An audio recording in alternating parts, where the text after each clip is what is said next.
Merci Monsieur le Président. Monsieur le Ministre, mes chers collègues. Je crois que nous sommes depuis quelques minutes sur un débat qui concerne des millions d'usagers des transports.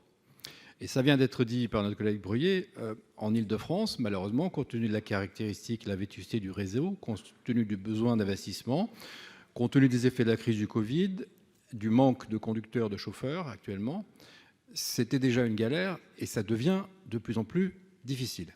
Qui ne nous dit pas qu'il attend les bus une demi-heure, qui ne nous dit pas que la ligne 13 ou la ligne B ou les autres lignes sont saturées. Et donc, on est face à cette grande difficulté. S'ajoute le constat que l'année prochaine, il y a potentiellement 900 millions d'euros qui vont manquer à Île-de-France Mobilités. Et monsieur le ministre, évidemment, personne n'a envie d'augmenter les impôts. Mais personne n'a envie non plus d'augmenter le pass Navigo parce qu'il n'y a pas d'autre solution. Et vous nous dites que vous ne souhaitez pas augmenter le pass, le versement mobilité. Mais dans ce cas-là, est-ce que l'État va changer les avances, les modifier, faire une dotation, faire une subvention à Île-de-France Mobilité?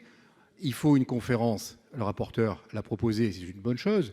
Mais nous n'arriverons à résoudre ce problème que par un panier de recettes. Gilles Carrez a proposé, il y a quelque temps de ça, dans un rapport de la Fondation Montaigne, d'augmenter un certain nombre de recettes de poche. Ça fait partie des choses. Vous avez, monsieur le ministre, indiqué qu'il y avait des efforts à faire. Les transporteurs s'y sont engagés. Les collectivités apportent 200 millions aussi.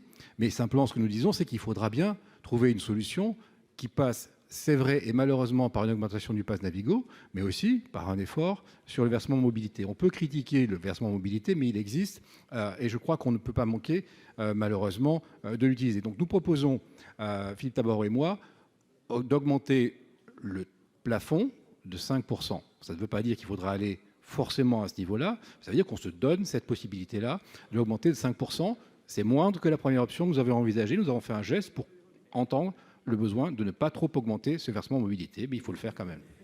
J'ai déjà trois autres orateurs inscrits.